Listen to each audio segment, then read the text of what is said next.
الشيطان الرجيم بسم الله الرحمن الرحيم إن الله وملائكته يصلون على النبي يا أيها الذين آمنوا صلوا عليه وسلموا تسليما اللهم صل على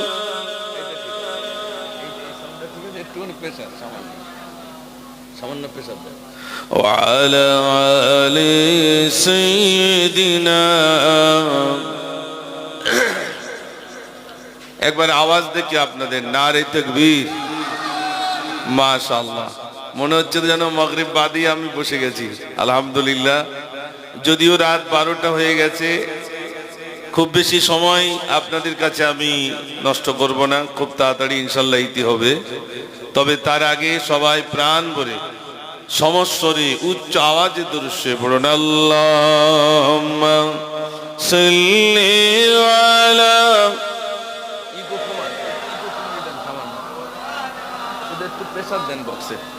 وعلى آل سيدنا एक दिन तुम्हारी नाम मस्जिद हवेलाम एक दिन तुम्हारी नाम मस्जिद हवेलाम तैरी থেকো তৈরি রেখো কবরের মাল সামান একদিন তোমারি নাম মসজিদ হবেলাম একদিন তোমারি নাম মসজিদ হবেলাম তৈরি থেকো তৈরি রেখো কবরের মাল সামান একদিন তোমারি নাম মসজিদ হবেলাম একদিন তোমাকে পরিয়ে কাফন সঙ্গী স্বজন করিবে দাফন হঠাৎ চলে যাবে আদরের ধন প্রিয় মা বাবার পাশে নয়ন তৈরি থেকো তৈরি রেখো সুন্নতি আমল ঈমান একদিন তোমারি নাম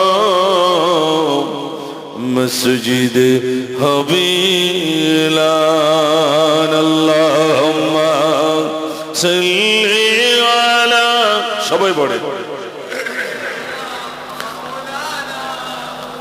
وعلى آل سيدنا কাঁদি জৈনব কাঁদি কুলসুম কাঁদি সাকিনা কাঁদি জৈনব কাঁদি কুলসুম কাঁদি সাকিনা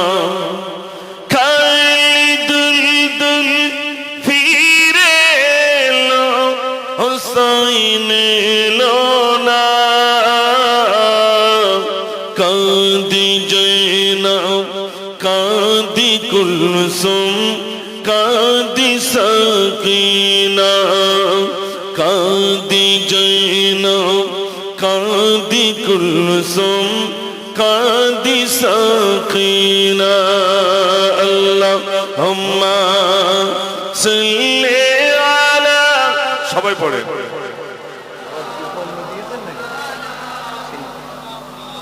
ওয়া আলা আলি সাইয়্যিদিনা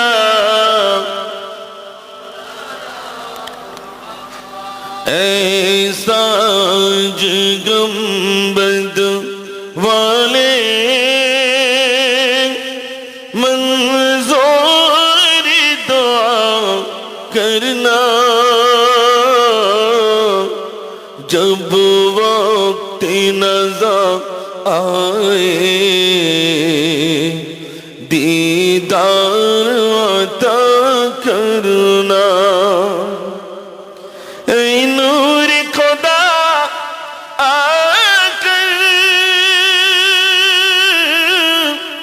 आँखों में समा जाना, या दर पे बुला लेना, या ख्वाब में आ जाना। ए पर्दनशी दिल के पर्दे में रहा करना, जब वक्त नज़र आए दीदार अता करना। अल्लाहुम्मा सल्ली अला, সবাই পড়ে মোহাম্মতে পড়ে وعلى آل سيدنا সাল্লাল্লাহু আলাইহি সাল্লাম। সম্মানিত আজকে সবার সুনামধন্য সভাপতি সাহেব, বিশেষ করে ফুরফুরা শরীফ থেকে আগত এতক্ষণ জানার বক্তব্য জানার নসিহত আমরা শুনছিলাম। ফুরফুরা শরীফের সুনামধন্য আমাদের পীরজাদা ভাইজান জনাব হযরত মাওলানা মিনহাজ সিদ্দিকী সাহাব দামাত বরকাতুহুম আলিয়া, এবং বিশেষ করে আপনাদের মাদ্রাসার সুনামধন্য শিক্ষক, আমি সত্যি আনন্দিত। আমার স্নেহভাজন আপনাদেরই মাদ্রাসার সুনামধন্য প্রধান শিক্ষক এবং আরো সহযোগী একজন শিক্ষক রয়েছেন। আমার স্নেহভাজন, কখনোই কথা বলবেন না। যখনই কেউ জিজ্ঞেস করে ভাই কেমন আছেন, সঙ্গে সঙ্গে বলবেন আলহামদুলিল্লাহ ভালো আছি। হাদিস পাকের ভিতরে এসেছে ক্বালান নবী সাল্লাল্লাহু আলাইহি সাল্লাম আফযালুজ যিকরি লা ইলাহা ইল্লাল্লাহ আফযালুদ দুআই আলহামদুলিল্লাহ। হযরত জাবির রাদিয়াল্লাহু তাআলা থেকে বর্ণিত, তিনি বলছেন আল্লাহ রাসূল সাল্লাল্লাহু আলাইহি সাল্লাম বলেছেন সবথেকে উত্তম জিকির হলো লা ইলাহা ইল্লাল্লাহ, আর সবথেকে উত্তম দোয়া হলো আলহামদুলিল্লাহ। একটু জোরে বলুন না সুবহান। তাহলে যেই কেউ জিজ্ঞেস করবে ভাই কেমন আছেন, সঙ্গে সঙ্গে বলবো আলহামদুলিল্লাহ ভালো আছি। আসলে কখন আলহামদুলিল্লাহ বলতে হয়, কখন মাশাআল্লাহ বলতে হয়, কখন জাযাকাল্লাহ বলতে হয়, কখন ইনশাআল্লাহ বলতে হয়, আমরা অনেকেই জানি না। এক যে জলসায় গেছি তো হুজুর এসেছে বলে সবাই সালাম করছে, আমিও আমাকে সালাম দিল আসসালামু আলাইকুম, আমি বললাম ওয়া আলাইকুম আসসালাম। হাতে হাত দিলাম, তিনিও আমার হাতে হাত দিয়েছেন। হাতে হাত দিয়ে বলছে মিনহা খলাকনাকুম ওয়া ফিহা নুঈদুকুম। ও ভাই, হাতে হাত দিয়ে কি মিনহা খলাকনাকুম বলে? তা আমাকে যখন বলছে মিনহা খলাকনাকুম ওয়া ফিহা নুঈদুকুম, আমি বললাম চাচা তা মরিয়াকে তারপর মাটি দিও, তাহলে খোকা সে ভুল হয়ে গেছে। তাহলে কখন মিনহা খলাকনাকুম জানি না, অনেক জিনিস অজানা। আমাদের গ্রামে এক চাচি রোজা রেখেছে, গালে তামা। তা আমি জিজ্ঞেস করলাম ও চাচি তা গালে তামা, তো খোকা এখন তো ঢোক মারিনি, মানে এত মশলা শিখে গেছে, বলে ঠোঁটের গোড়ায় দিয়ে রেখেছে কিন্তু ঢোক মারিনি। আমরা সবাই বলি চার দোকানে হুজুর যা বলে সব মুখস্থ, তোমরা যাও। যারা চার দোকানের মুক্তি তারা বলো আসেনি। আমরা যারা সন্ন্যওয়ালা, আমরা যারা আলহামদুলিল্লাহ উপস্থিত হয়েছি, অনেকে মনে করছেন এই রাজ্যে যারা বসে আছে সব পাগল, আর যারা আসেনি তারা সব চালাক, তাই তো নাকি ভাই?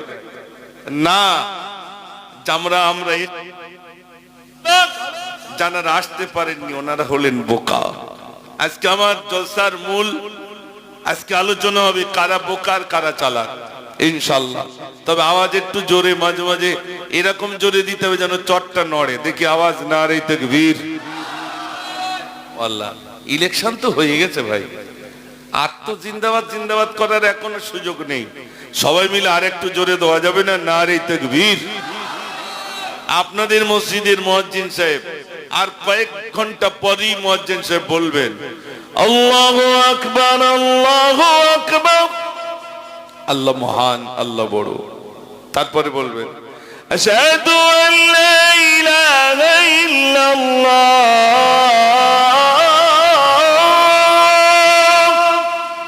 আমি সাক্ষী দিতেছি আল্লাহ ছাড়া কোনো মাবুদ নাই। একটু জোরে বলুন না সুবহানাল্লাহ। মুয়াজ্জিন বলবেন না? বলবেন না? মুয়াজ্জিন আবার বলবেন আশহাদু আন্না মুহাম্মাদার রাসূলুল্লাহ, আমি আরো সাক্ষী দিচ্ছি মুহাম্মদ সাল্লাল্লাহু আলাইহি সাল্লাম আল্লাহর রাসূল। তারপরের ভাষাগুলোই বলবে ইনশাআল্লাহ, হাইয়া আলাস সালাহ, হাইয়া আলাল ফালাহ। এই রাত্রে বলবেন আস-সালাতু খায়রুম মিনান নাওম, বলবেন না ভাই? আস-সালাতু খায়রুম মিনান নাওম, তার মানে বেলা 10টার সময় ওঠো নাকি ভাই? তাহলে কি ঘুম থেকে নামাজ উত্তম। যারা 10টার সময় উঠে বিরাজ করে ওরা সব চালাক, আর আমরা যারা ভোরবেলা মসজিদে যাই আমরা সব বোকা নাকি ভাই?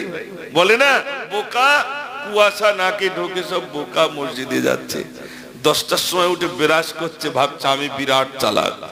না গো, আর সেই নিয়ে আলোচনা ইনশাআল্লাহ। আজ আমার খুব ভালো লাগছে আপনাদের এখানে এসে। তবে আমি এসে শুনলাম ভাই ইমরান আমার কাছে ফোন করে বলেছিল, বাবু আমরা এই জলসাটা হবে কিনা এখনো বলতে পারছি না, আমাদের মাদ্রাসার একটা ছেলে ইন্তেকাল হয়েছে, কলিজার টুকরা সন্তান। যে মা জননীর এই সন্তান বিদায় হয়েছে সে শিখছিল কোরআন মাজিদ, তাই তো নাকি ভাই? কোরআন শিখছিল। যে কপারাই হয়েছে, যদি 4 পারা হয় 5 পারা হয়, ইন্তেকালের পরে আল্লাহ পাক তাকে আবার মোকাম্মাল হাফেজ বানিয়ে দেবেন। একটু জোরে বলুন না সুবহানাল্লাহ। চিন্তার কোনো কারণ নেই ভাই। এরকম ছোট্ট সন্তান জানার বিদায় হয়েছে, ওই আব্বা মা ভাগ্যবান। কিয়ামতের দিন ওই বাচ্চাটা উঠে বলবে আল্লাহ আমার মায়ের আদর থেকে, মহব্বত থেকে আমি বঞ্চিত, আমার মাকে আমি সেবা করতে পারিনি, আব্বাকে সেবা করতে পারিনি, শিশুবেলায় আমি তোমার ডাকে চলে এসেছি আল্লাহ, আমার আব্বা মাকে না নিয়ে আর আমি দয়ার জান্নাতে যাব না। সেদিন ওই বাচ্চাটি আলহামদুলিল্লাহ বাপ মাকে চিনে নিয়ে সেদিন জান্নাতে চলে যাবে। জোরে বলুন না সুবহানাল্লাহ। এখানে জানারা আপনারা এই বাচ্চাগুলোকে দেখছেন, আপনার কত সৌভাগ্যবান। আমি আলোচনা রাখবো ইনশাআল্লাহ। তার আগেই প্রাণ ভরে মহব্বতে উচ্চ আওয়াজে দরুদ শরীফ পড়ুন। আল্লাহুম্মা সাল্লি আলা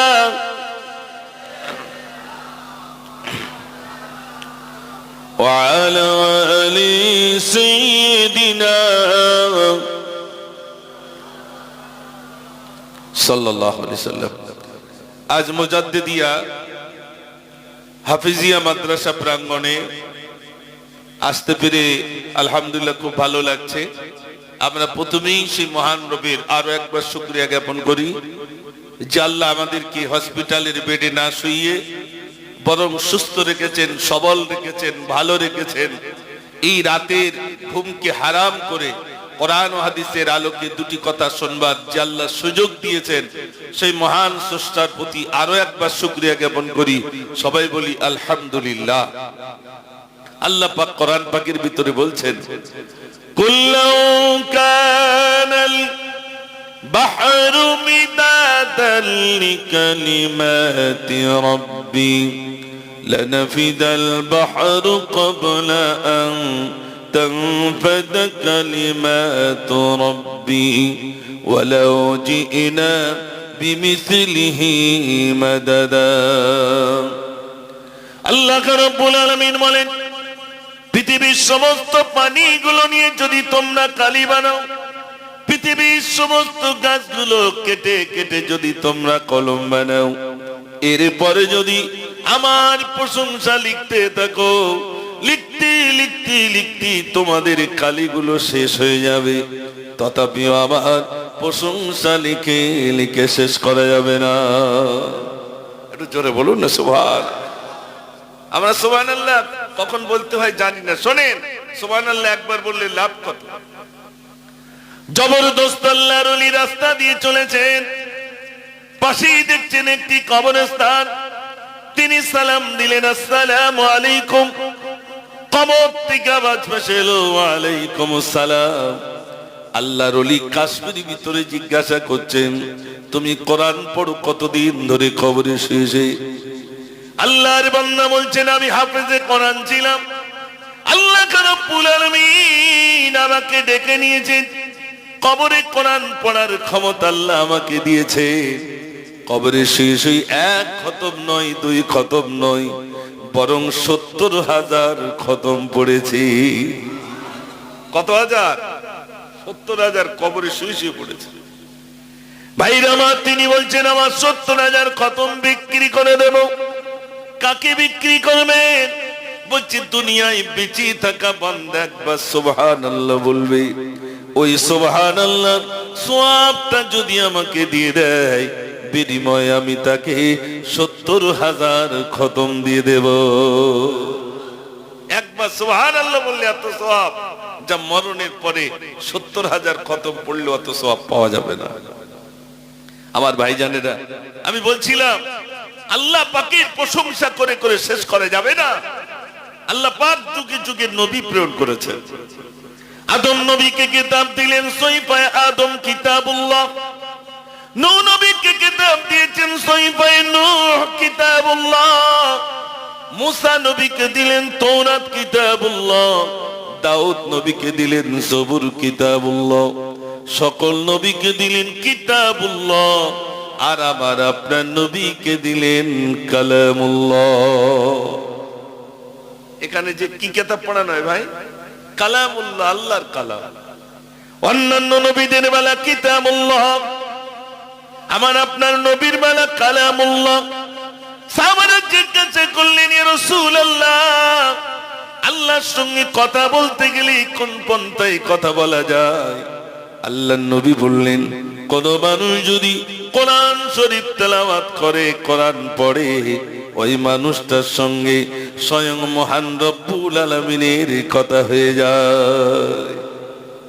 বাচ্চারা 24 ঘন্টা কার সাথে কথা বলে ভাই? জোরে বলেন। কোরআন পড়ে মানে কার সাথে কথা বলে? আল্লাহর সাথে কথা বলে। আমরা কোরআন জানি না। ভাইরা আমার, কোরআন শরীফ এত সুন্দর একটি গ্রন্থ, কোনদিন পুরাতন হয় না। যত পড়বেন বান্দার জন্য ততই নতুনত্ব হয়ে যায়। এই বাচ্চাদের জন্য আমি লিখেছিলাম, আয় আয় জালিম তুই দেখবি তো আয়, কি লেখা কোরআনের পাতায়। শিশু কোরআন পড়ে কত মধুর লাগে, এমন সুন্দর হাফেজ হয়ে যায়। জোরে বলুন না সুবহান। আয় আয় জালিম তুই দেখবি তো আয়, কি লেখা কোরআনের পাতায়। শিশু কোরআন পড়ে কত মধুর লাগে, এমন সুন্দর হাফেজ হয়ে যায়। আয় আয় জালিম তুই দেখবি তো আয়। বাচ্চা বলছে আমরা কোরআন শরীফ পড়ছি বলে আজ দেখেন না সারা পৃথিবীর দিকে তাকিয়ে দেখে দিনী প্রতিষ্ঠানগুলো কিভাবে বন্ধ করা যায়, তার জন্য একটি বিরাট চক্রান্ত চলছে। আপনারা হয়তো জানেন না, দিল্লির পার্লামেন্টে আমাদের ভোটে জিতে এমপি হয়ে তিনি আমাদের বিরুদ্ধে দিল্লির পার্লামেন্টে দাঁড়িয়ে বলছেন বাংলাদেশের লাগোয়া যত মাদ্রাসা সব সন্ত্রাসী আর জঙ্গিতে ভরপুর হয়ে গেছে। আপনারা বলুন, আপনাদের বিশ্বাস হয় ভাই? একটু কথা বলবেন না? এ শয়তানও বিশ্বাস করবে বলে মনে হয়? মানুষ তো দূরের কথা। পাল্টা আমরা জবাব দিলাম, ওগো এমপি মহোদয়, আপনি পার্লামেন্টে আমাদের মাদ্রাসার বিরুদ্ধে বললেন যে বাংলাদেশ লাগোয়া যত মাদ্রাসা সব মাদ্রাসাগুলো সন্ত্রাসী আর জঙ্গিদের আখড়া হয়ে দাঁড়িয়েছে। আপনি সার্ভে করুন, প্রমাণ করে দেখান। তাই সে তবলিগ হোক, তাই সে ফুরফুরা হোক, তাই সে আহলে হাদিস হোক, তাই সে আজানগাছি হোক, যে কোনো ফিরকার ভিতর দিয়ে যত মাদ্রাসা আছে, একটা মাদ্রাসায় যদি সন্ত্রাসী আর জঙ্গি প্রমাণ করে দেখাতে পারেন, মাদ্রাসা আপনাদের ভাঙতে হবে না, আমরা নিজেরাই ভেঙে দেব। এ পর্যন্ত কারো সাহস হলো না যে সার্ভে করে দেখে প্রমাণ করে দেখাবো তারা জঙ্গি আর সন্ত্রাসী। বরং জানারাই সার্ভে করতে এসেছেন, তানারাই সেখানে দাঁড়িয়ে বলেছেন সত্যিকারের মানুষের মতো যদি মানুষ তৈরি করার কারখানা থেকে থাকে, সেটাই হলো মাদ্রাসা। একটু জোরে বলুন না সুবহানাল্লাহ। আপনারা হয়তো অনেকেই জানেন না, কংগ্রেস পিরিয়ডে এইরকম মাদ্রাসার বিরুদ্ধে বলা হয়েছিল যে মাদ্রাসায় সন্ত্রাসী আর জঙ্গিদের আখড়া তৈরি হয়েছে। আমার কথায় কি কষ্ট পাচ্ছেন? আমি একটু আপনাদের বোঝাই, মাদ্রাসা তৈরি করেছেন আলহামদুলিল্লাহ। একটু আগে আসলে একটু ভালো হতো, হয়তো পিছনের দিকে রয়েছেন ভাই। আর আমি এই শীতকালের জায়গাটা আবার সরাতে বললে হয়তো গরমটা নষ্ট হবে। আচ্ছা, যেখানে আছেন বসুন আলহামদুলিল্লাহ। একবার আওয়াজ দেন নারে তাকবীর। তো কংগ্রেস বিরোধে যখন মাদ্রাসাগুলো সার্ভে করতে আসা হলো, গোয়েন্দা ডিপার্টমেন্ট থেকে এসেছেন, সরকার তরফ থেকে মাদ্রাসাগুলো সার্ভে করছেন। যেই গ্রাউন্ডের ভিতরে গেটের ভিতরেই ঢুকেছেন, ছোট্ট বাচ্চারা দেখতে পেয়েছেন বাইরের অতিথি, সঙ্গে সঙ্গে বাচ্চা সালাম দিলেন, আসসালামু আলাইকুম। আপনারা এখানে আসলে বাচ্চারা সালাম দেয় না? দেয় না? একটু জোরে বলেন। সালাম দেয়। তিনি যেই ঢুকেছেন বললেন আসসালামু আলাইকুম। সে তো সালামের উত্তর দিতে পারে না, কোন রকমে জড়িয়ে বলল। এরপরে বলছে বাবু টয়লেটে যাব। কোথায়? চলেন। আমি যাচ্ছি, চলেন নিয়ে যাচ্ছি। পেশাবখানায় নিয়ে গেলেন, জীবনে পেশাব করে পানি নেয় না, বেচারি এক বদনা পানি নিয়ে গেল মাদ্রাসার ছেলেরা। সে চিন্তা করলো, ভাইরে আমি তো এসেছি সন্ত্রাসী দেখতে, এই বাচ্চা আমার জন্য আবার পানি আনলো। এবারে কলে গিয়ে যখন কলটা টানছে, পানি দিয়ে মুখ টুক গুলো ধোবে, তখন বাচ্চাটি বলছে কলটা আমাকে দেন, আমি টেনে দেবো। একটু জোরে বলুন না সুবহানাল্লাহ। বাচ্চা বলছে আমি টেনে দেবো। ভাইরা আমার, তিনি চিন্তা করলেন, আরে আমি এসেছিলাম সন্ত্রাসী দেখতে, কিন্তু যখন পেশাবখানায় গেলাম বাচ্চাটি এক বদনা পানি নিয়ে গেল। আমি যখন কলে এলাম মুখটা ধোবো, ওই বাচ্চাটি কলের ডান্ডাটা ধরে বলে আমি কল টেনে দেব। মুখ ধরে গেল। ছোট্ট বাচ্চাটি ছুটে গিয়ে ঘর থেকে একটা গামছা বার করে নিয়ে বলছে এই নেন, মুখটা মুছে নেন। সে চিন্তা করলো, হারে আমি যদি কোনো কলেজে যেতাম কেউ আমাকে এমন ব্যবহার করতো না। আমি যদি স্কুলে যেতাম, পেশাবখানায় গেলে খাওয়ার জন্য পানি নিয়ে যেত না, কল টানতে গেলে কেউ আমাকে কল টেনে দিত না, মুখটা ধুয়ে নেওয়ার পরে কেউ আমাকে মুখ মোছার জন্য গামছা এনে দিত না। ও সোনার ভাইরা, ওই গোয়েন্দা ডিপার্টমেন্ট থেকে জানে এসেছি, তারা এবার জিজ্ঞাসা করছো, নে বাবা তোমরা কি পড়াশোনা করছো দুলে দুলে? বলছে আপনার কোরআন শরীফ পড়ি, কোরআন পড়ি। বলছে দুলে দুলে কেন পড়ো, কিসের জন্য পড়ো? বলছে এই কোরআন শরীফ আমরা তেলাওয়াত করি। ও ভাইরা আমার, তিনি বলছেন এই তেলাওয়াত করি, পড়াশোনা করি কি লাভ হবে? ছোট্ট বাচ্চাটি বলছে শোনেন, এই কোরআন পড়ে দুনিয়ার কোন মানুষের সঙ্গে আমরা কথা বলি না, স্বয়ং আসমানের মালিক, জমিনের মালিক, কুল কায়নাতের মালিক, আমরা সবাই সেই আল্লাহর সঙ্গে কথা বলতে থাকি। একটু জোরে বলুন না সুবহানাল্লাহ। গোয়েন্দা ডিপার্টমেন্ট থেকে যিনি এসেছেন তিনি বারে বলছে সত্যিকারের এসেছিলাম সন্ত্রাসী আর জঙ্গি ডাকার জন্য। আজ আমার অন্তরের ভিতরে যে ধারণাটা ছিল আমি ভুল করলাম। তিনি সেদিন সাক্ষী দিয়ে ওই বিল্ডিং এ দাঁড়িয়ে বলে দিয়েছিলেন আমি যতদিন বেঁচে থাকবো আমি কোনোদিন বিশ্বাস করতে পারবো না এই মাদ্রাসাগুলো সন্ত্রাসী আর জঙ্গিদের আখড়া নয়, বরং আমি সাক্ষী দিচ্ছি এটাই হলো প্রকৃত মানুষ তৈরি করার কারখানা। একটু জোরে বলুন না সুবহান। ও সোনার ভাইরা, আমরা চিনলাম না প্রতিষ্ঠানগুলো আজ সমাজের দিকে দিকে কোরআন পড়িয়ে দেওয়ার জন্য তারা বিরাট ভাবে চক্রান্ত করছে। কোরআন পড়িয়ে দেব, সোশ্যাল মিডিয়ায় কত মানুষ কোরআনের উপরে পা দেয়, কোরআনের পৃষ্ঠাগুলো ছিঁড়ে ছিঁড়ে আগুনে পড়িয়ে দেয়। আমার আল্লাহ বলেন ওরে আমার বান্দারে শুনে রেখে দে, কোরআন নাযিল করেছি আমি, আর হেফাজতের দায়িত্বটা আমি আল্লাহ নিয়ে নিলাম। কোরআন রাখার জন্য লোহার আলমারি নাই, সীসা দিয়ে তৈরি করা আলমারি নাই, আমি এমন একটা আলমারি নিলাম আমার বান্দা বান্দির কলিজাগুলো আলমারি বানিয়ে দিয়ে গোটা কোরআন আমিও কানে লোড করে দিলাম। একটু জোরে বলুন না সুবহান। কেউ কেড়ে নিতে পারবে? মাদ্রাসায় এসেছে কোরআন শরীফ গুলো সব আমরা সরকার থেকে এসেছি সব কেড়ে নেব, পুড়িয়ে দেব। হয় কোরআন ছাড়ো, নইলে কি ছাড়ো? ভারত ছাড়ো।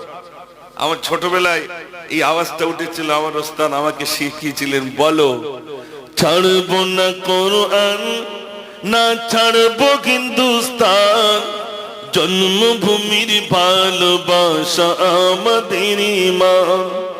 ছাড়বো না কোরআন, না ছাড়বো হিন্দুস্তান, জন্মভূমির ভালোবাসা আমাদের ঈমান।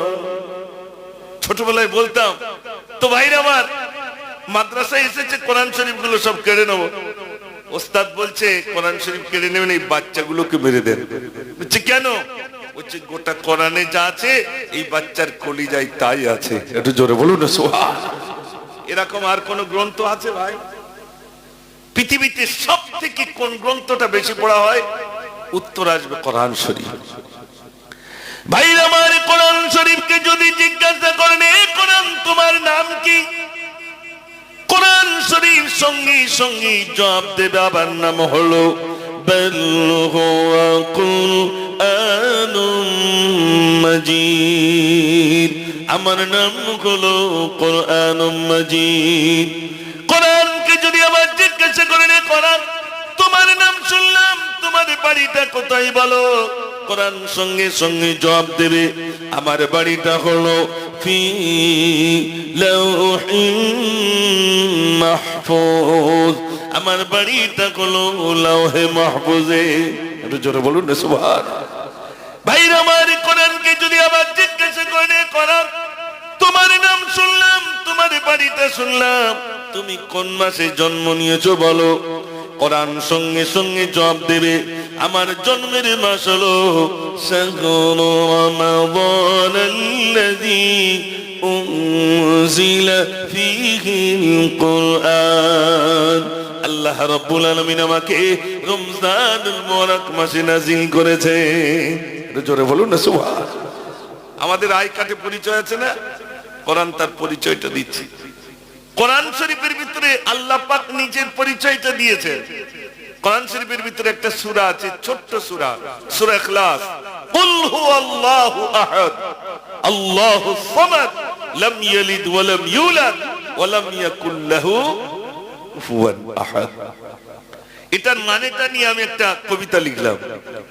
নাই মোর সুখ দুঃখ, নাই রে পিয়াস বুক, দুনিয়া দেখো কো আজ কেমনে, আমি বলে দিয়েছি কোরআনে। নাই মোর দিন রাত, নাই মোর পাহাড়, নাই মোর মা বাপ রে, তাই আমি আল্লাহু আহাদ রে, মোর বন্ধু মুহাম্মদ রে। জোরে বলুন না সুবহান। এরপরে বলছেন কি সুন্দরভাবে সূরাটির ভিতরে দেখেন, আপনাদেরকে বোঝাচ্ছি মহান আল্লাহ কত মহান। আহা, তোমরা বলতে পারো এই সাথী আসমান কেমন করে টাঙিয়ে রাখা, এই আসমানের কোলে শূন্য দলে চন্দ্র সূর্য কি পাওনা দেখা, আমি কত জ্ঞানী মেঘেরা কি পানি। জোরে বলুন না সুবহানাল্লাহ। আল্লাহ বলছে আমি কত জ্ঞানী, মেঘে আমি পানি রেখে দেই। এই যে ফুলগুলো আপনারা দেখছেন, এগুলো তো প্লাস্টিক ফুল, কিছু প্লাস্টিক আছে, আবার কিছু আল্লাহ রাব্বুল আলামিন যেগুলো দিয়েছেন সে কুদরতি কিছু আছে, আছে না নাই? এই ফুলগুলো তৈরি করেছেন আলহামদুলিল্লাহ। আরে খুশবুটা দিয়েছেন কে ভাই? একটু জোরে বলেন। আল্লাহ দিয়েছেন। আল্লাহ কত মহান! সেই আল্লাহ রাব্বুল আলামিন যুগে যুগে যত নবী প্রেরণ করেছেন, মুজিজা দিয়েছেন, নবীগণ চলে গেছেন, মুজিজা চলে গেছে। আমার আপনার নবী চলে গেছেন, মুজিজাটা রয়ে গেছে। মুজিজাটা অন্য কিছু নয়, সেটা হলো কোরআনুল মাজিদ। একটু জোরে বলুন না সুবহানাল্লাহ। ভাইরা, আপনার বাড়িতে কোরআনের আওয়াজ নাই, আমার বাড়িতে কোরআনের আওয়াজ নাই। প্রত্যেকদিন শুধু মোবাইল ঠেলেই যাচ্ছে, ঠেলেই যাচ্ছে। ঠিক বলছি না ভুল বলছি? আচ্ছা, আপনারা বলুন তো, এখান থেকে 20 বছর আগে যখন কারেন্ট ছিল না, হারিকেন জ্বালিয়ে মা চাচিরা একটু কোরআন পড়তেন না পড়তেন না? একটু উত্তরটা দেন। পড়তেন তো নাকি? পড়তেন। এখন এই 20 বছর হয়ে গেল, এত বিদ্যুৎ এসেছে, বাড়িতে কোরআন পড়নেওয়ালা আছে বলে মনে হয়? একটু জোরে বলে নাই। আচ্ছা বলুন তো, আপনি দেগঙ্গা বাজারে, আপনার দেগঙ্গা টু বেড়াচাপা আপনি ভ্যান চালান, হঠাৎ দুপুরবেলা বাড়িতে এসেছেন, এসে দেখছেন ঘরের কোণে এক নির্জন জায়গায় বসে আপনার আমার স্ত্রী কোরআন শরীফ পড়ছে। ভালো লাগবে না? লাগবে না ভাই? তখন বাজারে গিয়ে বলে, জানো আমি ভ্যান চালাই তো কি, আমার স্ত্রী কোরআন শরীফ পড়ে, আমি গিয়ে পানি চাইতে আমার কষ্ট হয়, আমি ভাত চাইতে আমার কষ্ট হয়, কোরআন পড়ে বলে আমার কলিজাটা ঠান্ডা হয়ে যায়। একটু জোরে বলুন না সুবহানাল্লাহ। আবার ওই মানুষটা যদি বাড়িতে এসে দেখে নিজের বিবি এক জায়গায় বসে শুধু মোবাইল ঠেলেই যাচ্ছে, ঠেলেই যাচ্ছে, শুধু মনে হয় এত টাকা আয় করি আর এই মোবাইলে ঠেলে ঠেলে তো সর্বনাশ হচ্ছে। ঠিক বলছি না ভুল বলছি?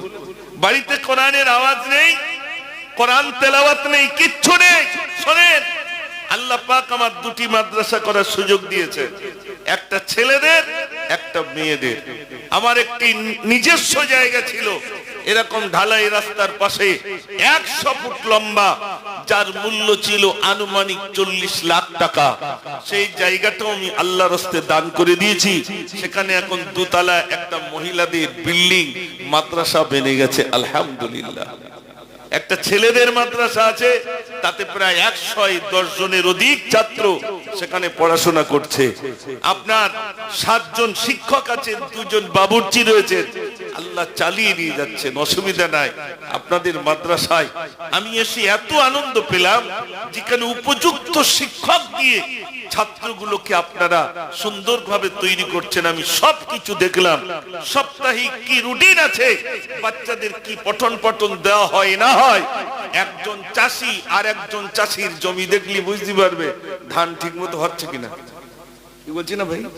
কালার দেখলি বোঝা যাবে না ঠিক মতো তেল মারছে কিনা, ওই কালার দেখলি বুঝে আসবে। আমি একটা চাষি, আমার একটা মাদ্রাসা আছে, 2টি মাদ্রাসা।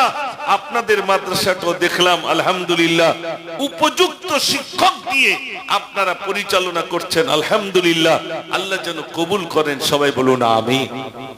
তার ভিতর দিয়ে একটা অ্যাক্সিডেন্ট হয়ে গেছে, কিন্তু সেই ভাইরা আমার, সেই মা জননী এসেছেন কি আমি বলতে পারবো না। ওই বাচ্চাটির আব্বা এবং মা, মনে রাখতে হবে আপনি ভাগ্যবান, আপনার কলিজার টুকরা সন্তান কোরআন পড়তে পড়তে আল্লাহ পাক তাকে শহীদের দরজা নসিব করে দিয়েছেন। একটু জোরে বলুন না সুবহানাল্লাহ। শহীদটা অত সহজ নয়, শহীদ হওয়াটা অত সহজ নয়। মাদ্রাসার তালেবা যে বাপ আর মা কিছুই না করে বরং মাদ্রাসার প্রতি হস্তক্ষেপ করতে পারতেন, বিরাট কিছু করতে পারতেন। শুনেন ভাইরা, যারা আমরা মাদ্রাসা করি, আমাদের থানার লকআপটা খোলা আছে, এনি টাইম আমাদের কোর ভিতরে বন্দি করবে। যদি বলেন কি করে হুজুর, এই মিলাদ করতে এসেছি, দুটো বাচ্চা মনে করেন রাত্রি পালিয়ে যাচ্ছে, পুলিশ ধরলো, তাদেরকে বন্দি করলো, আমাদের ছাড়াতে যেতে হবে। দুটো ছেলে পালালো, বাপ মা বলবে আমাদের ছেলেগুলো পালালো কেন, কৈফিয়ত দিতে হবে ভাই। দেওয়ার সময় একরকম, চলে গেলে আর এক রকম। এমন টেনশন নিয়ে এই বাচ্চাগুলোকে রাখতে হয়। আর মনে রাখবেন, মাদ্রাসায় যে বাচ্চাগুলো ভর্তি হয়, বাড়ির সব থেকে ভালো ছেলে তাই মাদ্রাসায় দেয়, তাই তো নাকি ভাই? একটু জোরে বলে। এই দেখেন, এক চাচা পুকুর পাড়ে বসে রয়েছে, মাদ্রাসার ছেলে চালাক বেশি না স্কুলের ছেলে চালাক বেশি, আজ একটু ট্রাই করব। তাই পুকুর পাড়ে বসে চিন্তা করছে কারা চালাক, স্কুলের ছেলে না মাদ্রাসার ছেলে। তো বসে বসে হঠাৎ একটা স্কুলের ছেলে যাচ্ছে, খোকা এদিকে এসো। ডাকলো, ডেকে জিজ্ঞেস করছে, বাবা একটা কথা বললো। বলেন চাচা। আজ 3 দিন টেনশনে আছে। কি টেনশন? বলছি বিরাট বড় পুকুর, এই পুকুরের পানি কবালতি হয় বলতে পারবে বাবা? চাচা ওই বলা যায়, এই কবালতি হবে কি করে বলি, বলতে পারবে না? না বাবা পারবো না, যাও তুমি চলে যাও। একটা মাদ্রাসার ছেলে যাচ্ছে, তাকে ডাকলে, বাবা শোনো। আসসালামু আলাইকুম। ওয়ালাইকুম আসসালাম। কি হয়েছে চাচা, ডাকলেন? বলছে বাবা আজ 3 দিন খুব টেনশনে। কি টেনশনে? বলছি পুকুরের পানি কবালতি হবে, এইটা একটু বলে দিতে পারবে বাবা? এই টেনশন করছে আমি বারবার। ওই টেনশন করছেন চাচা? পুকুরের মতো বালতি হলি 1 বালতি, আর পুকুরের হাফ হলি 2 বালতি। তখন বলছে তোর কিসের জন্য মাদ্রাসায় দিয়েছিল? চাচা আমি বিরাট বদমাইশ ছিল, আমার বাপ বলে তোরে মাদ্রাসায় দিতে হবে। ভয় দেখাতো, তুই যদি স্কুলে না যাস তোকে মাদ্রাসায় দেবো, কানা পড়া। আর এখন মাদ্রাসায় বিরাট সুযোগ হয়েছে ভাই ছেলে দেওয়ার। বাপ তালাক দিয়ে দিয়েছে, আর এখন তো তালাক ঘোলা পানি খেয়ে দেয়, নিজেরা নিজেরা ফতোয়া দেয়। রাগ করছেন নাকি আপনারা? তালাক দিয়ে দিয়েছে একটা ছেলে, তার কি করবে? বাচ্চাটি কোথায় রাখবে? এসে বলছে হুজুর আমার বাচ্চাটি এতিম। সত্যি কি এতিম ভাই? এতিম কি করে? ওর কি বাপ মরিয়েছে? আমি বলি অরিজিনাল এতিম না ছেড়ে দেওয়া এতিম? তো হচ্ছে হুজুর ছেড়ে দেওয়া এতিম। তার মানে ওই মা আর এক জায়গায় বিয়ে করবে, বাচ্চাটা তো রাখতে হবে, তা কোথায় রাখবি? তাহলে মাদ্রাসায় দেই। কানা পোড়া ঠ্যাং এইরকম কিছু ছেলে বিলে এই তৈরি করে তানারা হচ্ছেন বড় বড় আলিম, বড় বড় মুফতি, বড় বড় হাফেজ। আল্লাহ তাদেরকে বানিয়ে দিচ্ছেন। একটু জোরে বলুন না সুবহানাল্লাহ। তাহলে ভালোগুলো দিলে কি হতো? ভালোগুলো দিলে তাহলে কি তৈরি হতো? একবার চিন্তা করেছেন? বিশ্বাস করুন, আজ সমাজ শেষ হয়ে যাচ্ছে। একটা ছেলে 10 বছরে শুধু পাবজি খেললো, এবার তার 11 বছর বয়সে তারে মাদ্রাসায় দিল।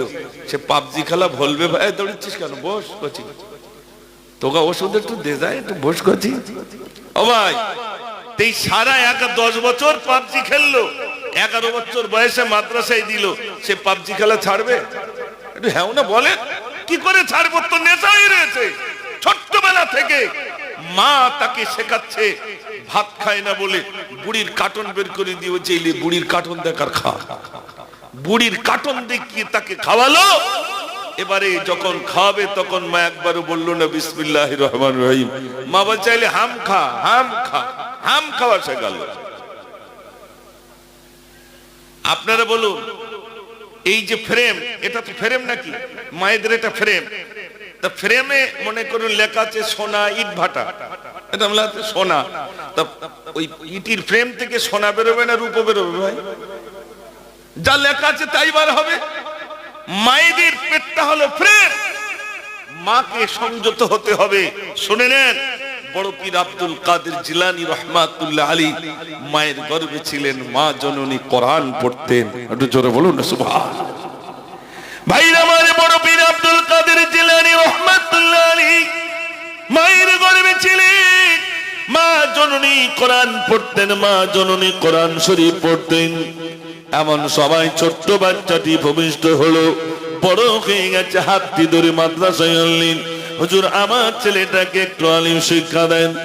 হুজুর আলিম শিক্ষা দেবে, আলিম তো দূরের কথা, 1 থেকে 18 উপরে শুনিয়ে দিল। বড় পীরের ভাইরা আমার ওস্তাদ চিন্তা করলেন, ওর মা পাঠিয়েছে আলিম শেখাতে, কিন্তু 1 থেকে 18 উপরে কেমনে শোনালো? ভাইরা আমার বড় পীরের হাতটি ধরে ওস্তাদ হুজুর বড় পীরের আম্মা জানের কাছে গেলেন। ও আব্দুল কাদেরের মা, ও আব্দুল কাদেরের মা, তুমি আমার সঙ্গে মিথ্যা কথা বলেছো কেন? কি মিথ্যা কথা বললাম? তোমার ছেলেটাকে আলিম শিক্ষা দিতে দিয়েছিলে, কিন্তু তোমার ছেলে 1 থেকে 18 পানা শুনিয়ে দিল। বড় পীরের মা টুকরে টুকরে কাঁদেন। ওস্তাদ বলেন, আব্দুল কাদেরের মা, তুমি কি আমার কথায় ব্যথা পেয়েছো? হুজুর না, আমি কোনো কথা ব্যথা পেলাম না। তাহলে চোখে পানি কেন? বলছে আমার চোখে পানি জন্যে, আমি আব্দুল কাদেরের মা। আব্দুল কাদের যখন আমার পেটে ছিল, তখন আমি 1 থেকে 18 পারা পড়েছিলাম বলে আমার আব্দুল কাদের 18 পারার হাফেজ হলো। আমার কষ্ট হচ্ছে, সেদিন যদি আমি গোটা কোরআনটাই খতম করতাম, আমার আব্দুল কাদের 18 পারার হাফেজ হতো না, বরং আমার আব্দুল কাদের গোটা কোরআনের হাফেজ আমার আব্দুল কাদের বেড়ে যেত। একটু জোরে বলুন না সুবহানাল্লাহ। মা কোরআন পড়েছে, ছেলে কি শিখেছে ভাই? একটু জোরে বলে। কোরআন শিখেছে। আমার মাদ্রাসার 2টো বাচ্চা এই রাত্রি জলসা করে যায়, একটু শুয়েছি, আর অফিসে এসে একটা ঘা দেওয়া শুরু, হুজুর হুজুর, বাচ্চা মানুষ। আমি দরজা খুলে, কি হয়েছে? হুজুর আমাকে মেরেছে। কে মেরেছে? ডাকতে বললাম, ডেকে নিয়ে আসলে, তুই মেরেছিস? হুজুর আমার গালি দিয়েছে। গালি দেবে কেন? মানুষ হচ্ছে না। এক জায়গায় বসালাম, 2টো। আমি সত্যি কথা বল, তুই গালি দিয়েছি? আর বাচ্চাদের মহব্বত করে বলি, সব বলে দেয়, তাই না ভাই? তো বাচ্চাকে খুব মহব্বত করলাম, পিঠে হাত বললাম, সত্যি করে বল, তুই গালি দিয়েছিস? তো হুজুর একটু গালি দিয়েছি। তাহলে কি বলে গালি দিয়েছি? ও বলতে চাচ্ছে না। তো একটা বললো, তো এত বিষাক্ত, সে মাইকে বলা যাবে না, এটা বললো। আমি তখন বললাম, সত্যি কথা বলবি, এই গালিটা কার কাছ থেকে শিখেছিস? এর নিশ্চয় একটা শিক্ষক আছে তো নাকি? হঠাৎ করে কি একটা বাচ্চা শিখবে? তখন বলছে, হুজুর আমার গা মা, আমার গা আব্বার এরম করে করে গালাগালি দেয়। কে দেয় ভাই? আল্লাহ। কেউ কথা বলে না। বিবি স্বামীকে দিচ্ছে, এরকম প্লেয়ার আছে না নেই ভাই? আর দেবে না কেন? বিয়ের সময় হা করছিল, ইঞ্জিন ভ্যান নেবো, লরি নেবো, বাস নেবো। ওই রকম বিবি বলবে, যেটাই শো ওটা আমার বাপ দিয়েছে, যেটাই জামা রাখো ওটা আমার বাপ দিয়েছে, আর যেটা কান মড়াতে যাও দেগঙ্গায় ওটা আমার বাপ দিয়েছে। আমার বিরুদ্ধে বলবে, তার মানে আমার বিরুদ্ধে বলবে, তার মানে একটা বললে 10টা সরিয়ে দেবে। এরম মহিলা আছে না নাই? আপনাদের এইখানে না, আমি যা বলছি চৈতলের। তাহলে আমার এখানকার মায়ের বলছেন ভিটে ইলেছিস।